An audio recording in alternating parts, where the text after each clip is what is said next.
Salut tout le monde, comment vous allez? J'espère que vous pétez la forme. Chez moi, ça va et je suis également ravi de vous revoir encore sur cette chaîne, sur cette formation pour continuer notre apprentissage de Python. Précédemment, on a vu la notion d'héritage. On a défini du moins plus amplement la notion d'héritage.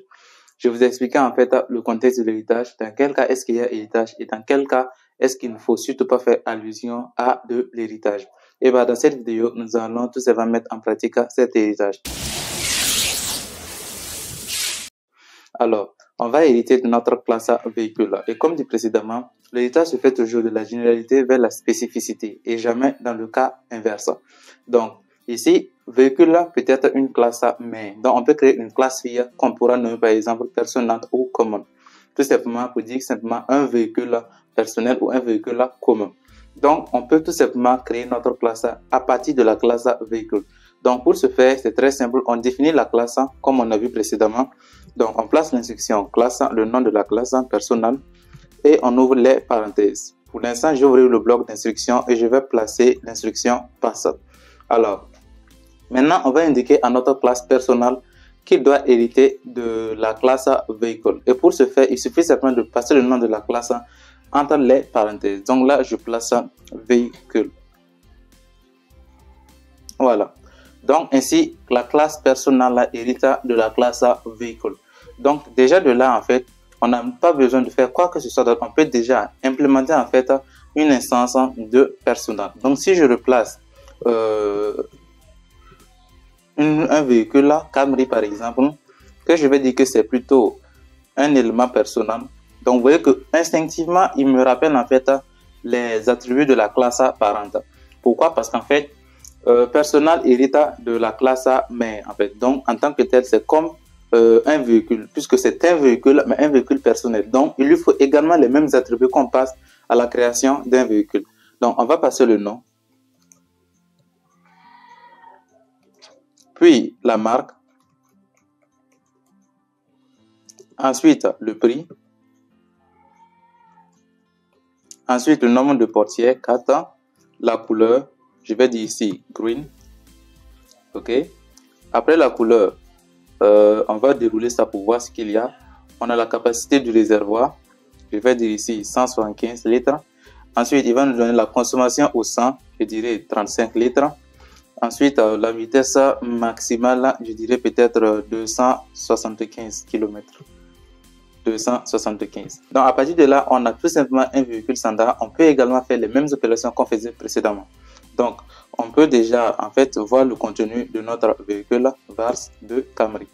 Donc, si je lance cela, vous allez voir qu'il va m'afficher l'ensemble des variables à l'intérieur. Donc, vous voyez que c'est les mêmes variables qu'on avait lorsqu'on créait notre classe, une instance de véhicule.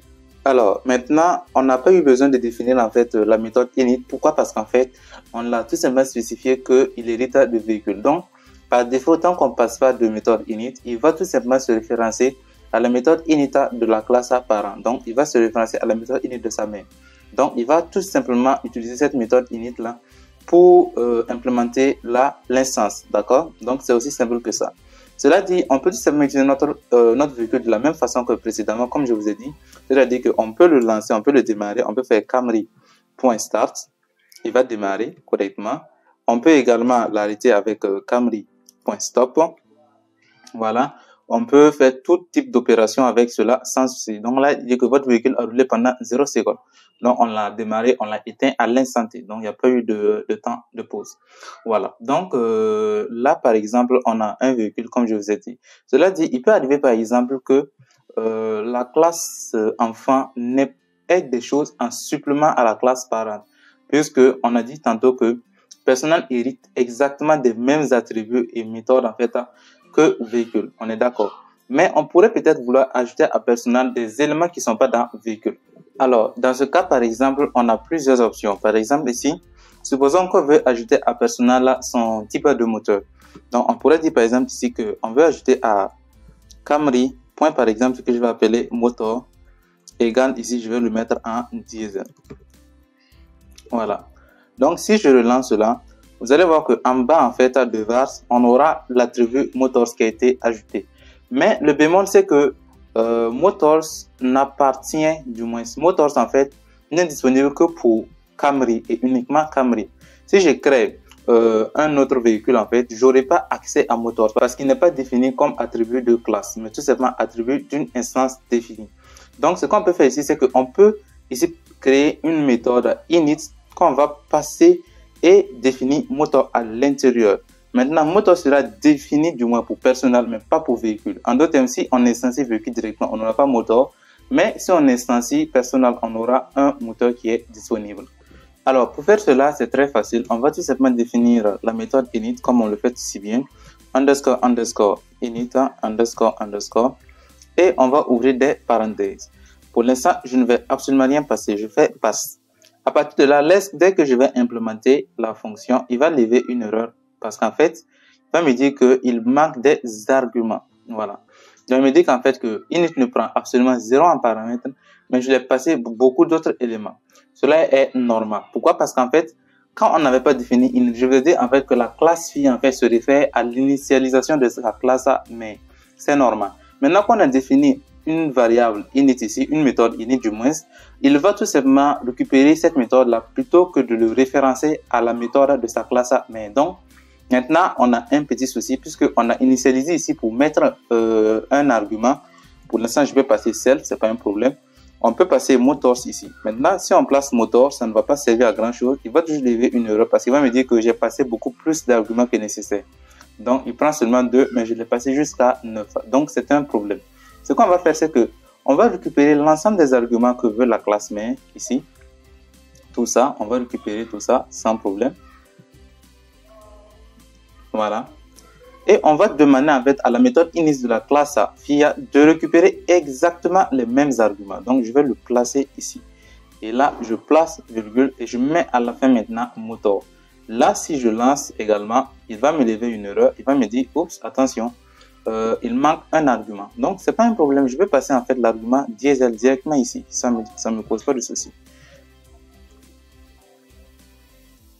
Ok, donc maintenant, qu'est-ce qui va se passer si j'exécute ma cellule? Je lance l'exécution et là, ça marche, mais pas vraiment.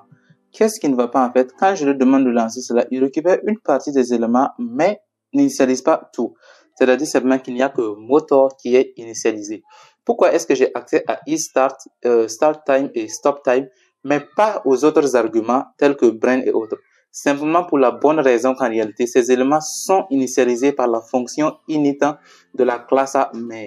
Donc, c'est les valeurs qui sont initialisées ici qui ne sont pas accessibles. Sinon, tout ce qui est défini en dehors, c'est-à-dire dans la classe main elle-même, sont accessibles. Donc, il n'y a pas de bémol à ce niveau. Alors, comment est-ce qu'on va gérer cela? Pour le faire, c'est très simple. Il va suffire qu'on appelle la méthode init de la classe main et qu'on lui passe ces éléments attendus, c'est-à-dire name, brain, price et tous ces autres valeurs-là. Donc, ça va marcher à ce moment. Donc, pour appeler la classe main, on a plusieurs solutions. Solution 1, on désigne en fait véhicule point init. Quand j'appelle véhicule et que je lui passe ça, il va demander en premier l'argument qu'il lui faut. Donc, je vais passer self ici. Donc, je passe self et le reste, je vais passer tous ces éléments-là jusqu'à speed max. Donc, je dis ça et je passe ça ici.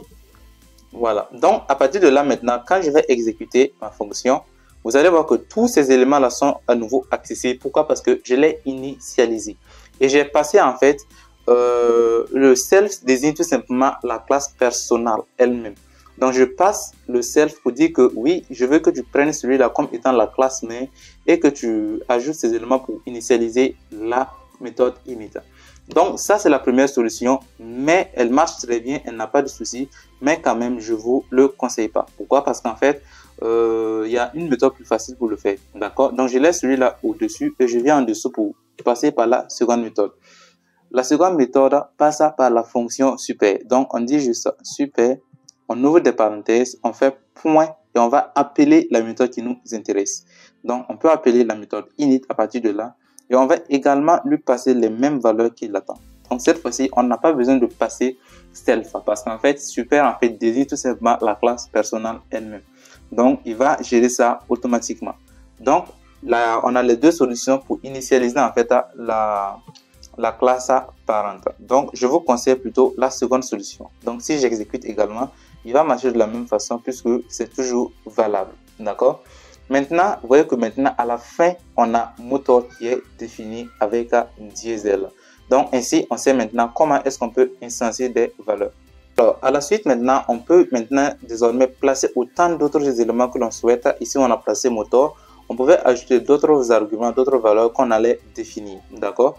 Maintenant, ici, on va tout simplement enregistrer moteur. Ici, on va dire ici que self.motor est égal à moteur. Voilà. Donc, si on repasse,